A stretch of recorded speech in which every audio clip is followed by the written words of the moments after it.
Hello, today we discuss about impacted fetal head.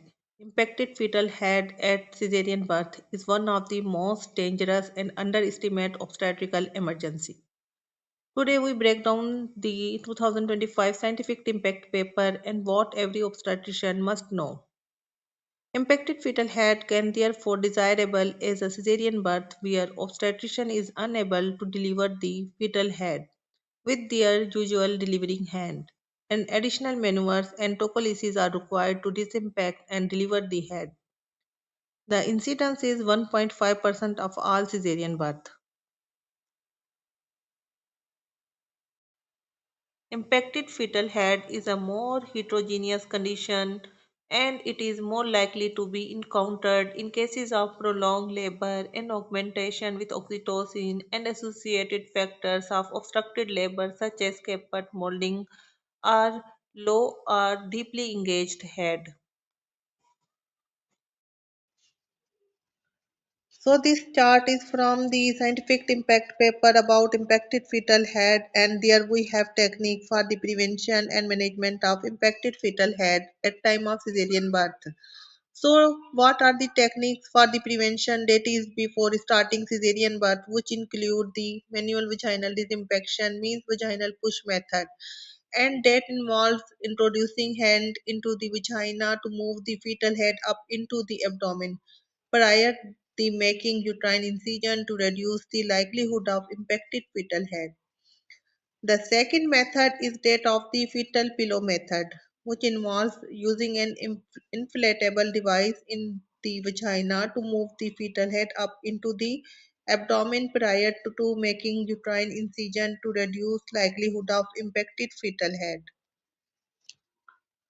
Then we will talk about techniques for management when impacted fetal head encountered during cesarean birth. And those include first of all uterine relaxation, which involves the administration of medicine to relax the uterus and facilitate advanced disimpaction techniques. Next method is that of the abdominal cephalic disimpaction, which involves using dominant or non-dominant hand to flex and lift the baby head upward into the maternal abdomen to deliver the head. Next method is the manual vaginal disimpaction, vaginal push method, which involves introducing the hand into the vagina to move the head up into the abdomen when encountered impacted fetal head at cesarean birth.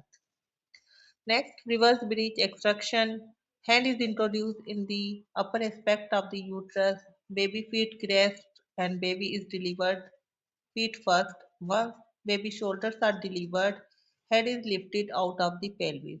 Next, Patwardhan method in which arm deliver first, then buttocks, and then rest of the body, and then head. So this whole chart is very important and we will explain each technique in detail later on. The complications which are encountered include the increased risk of the extension of the uterine incision, increased risk of hemorrhage, bladder and ureteric injury with the long-term consequences for the woman in the future such as spontaneous preterm birth, fetal head trauma and the birth trauma such as skull fracture, subgiliar and intracranial hemorrhage. We should keep in our mind the medico legal consequences as well. There has been a notable risk in the perinatal brain injury cases linked to the impacted fetal head, contributing to significant litigation and costly maternity claims. So, now one by one, we will talk about techniques for prevention and management. The prevention strategies include, first of all, the manual vaginal disimpaction that is done pre incision, and that include the push technique. Alert some obstetrician try manually lifting the fetal head after a fail assisted birth before cutting the skin. Second is frog leg magic, leg in stirrup, thigh parallel to tummy, that results in easier vaginal disimpaction. Team check very important. Make sure the operating table support this without messing with anesthesia and no proof yet. Method means the science says we do not know if it works or not. Proceed with a caution. Now, what is fetal pillow? Fetal pillow is soft silicone balloon device vaginally elevate the fetal head before cesarean birth at full cervical dilatation and aim to reduce the trauma and speed the delivery. Now we shall talk about the trend and use of fetal pillow increasingly used for impacted fetal head cases and used mainly in the second stage cesarean birth. Now there are certain evidence issue of the fetal pillow as well. Key studies retracted due to methodological concern 2023 and 2024. And many studies low or very low certainty and the risk of bias remaining very high. When we study the effectiveness of the fetal pillow, we come to know that meta-analysis show no significant difference in the uterine incision extension postpartum and 5 minutes of APGAR score. Regarding the evidence about the fetal pillow, it is written in the scientific impact paper that there is no robust data on the decision to delivery interval or the cost effectiveness of it. There are certain limitations of the fetal pillow. First of all, it is not universal solution for impacted fetal head. Second, cannot be used for impacted fetal head in unexpected during cesarean birth. And third, if other disimpaction technique may still be needed. And fourth, high quality large trial urgently needed. Now practical notes about fetal pillow state device takes about 1 minute to inflate, only effective for second stage cesarean birth, not for first stage. Now the problem with the management of impacted fetal head is that fetal head is impacted against the pubic symphysis and there is no space for the standard hand insertion. So the primary solution may be abdominal cephalic disimpaction, which is usually effective in most of the cases.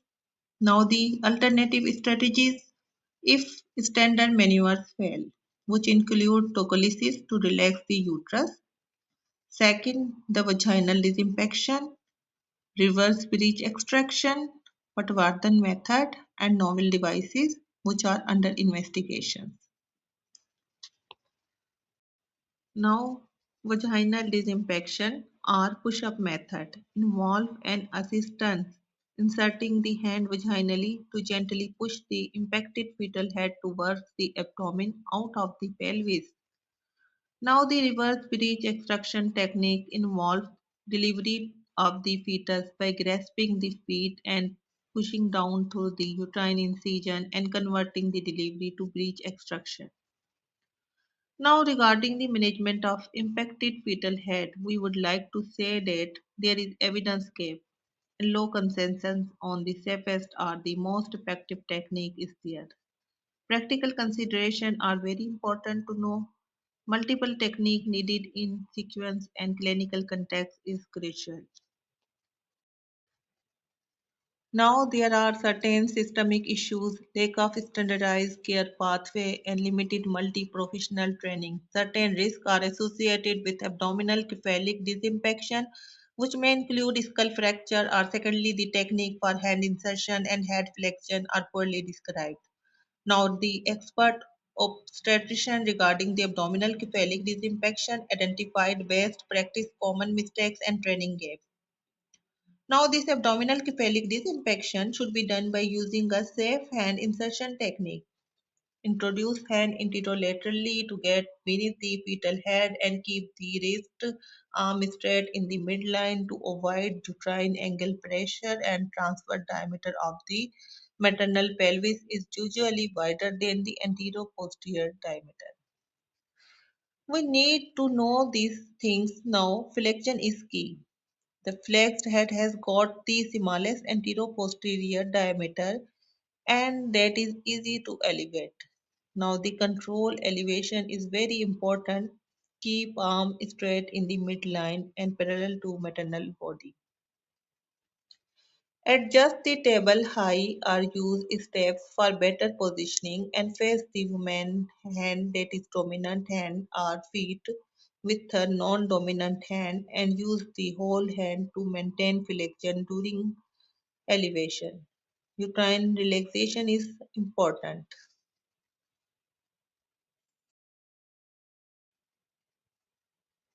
Hand intrigue can trigger uterine contraction and that makes the fetal head disimpaction harder. So communicate clearly with the theatre team and with the parents. Now for uterine relaxation, tocolysis may be requested in the form of sublingual or IVGTN. The bottom line is that pause, plan and communicate. Use short-acting tocolysis cautionally when needed, and vaginal disimpaction is in fact poorly defined in literature. It is oftenly it is described pushing up with a finger and it lacks the precision and sterilization. But the finger technique is not appropriate. In fact, the whole hand must be used. So training gap must be identified and surveys show many use one to two finger like vaginal examination which is not appropriate. So for vaginal infection, safety concerns have been raised. There are certain reports which shows that there is risk of perinatal skull fracture. A mechanism is unclear but point pressure likely harmful. So the correct techniques matter. Whole hand, not fingertips, are needed, and curved hand distributes pressure evenly. It improves the flexion plus elevation. Positioning is essential, and repositioning leg into semi-lithotomy position is important. Leg must be supported throughout the procedure. Teamwork is crucial, and there must be clear communication, confirm the fetal position and direction of the flexion. Now, how to insert hand? Use springed hand technique. Finger introduced into the sacral hollow. Palm and fingers cradle the fetal head. Now, flexion is key principle. Incorrect pressure lead to deflection. So, for vaginal disimpaction, the pressure technique involves gentle, steady, continuous, evenly distributed pressure. Now, for this procedure, we should know when to stop. If there is no progress, if either clinician feel unsafe, in that case, abandon the technique and reposition the leg.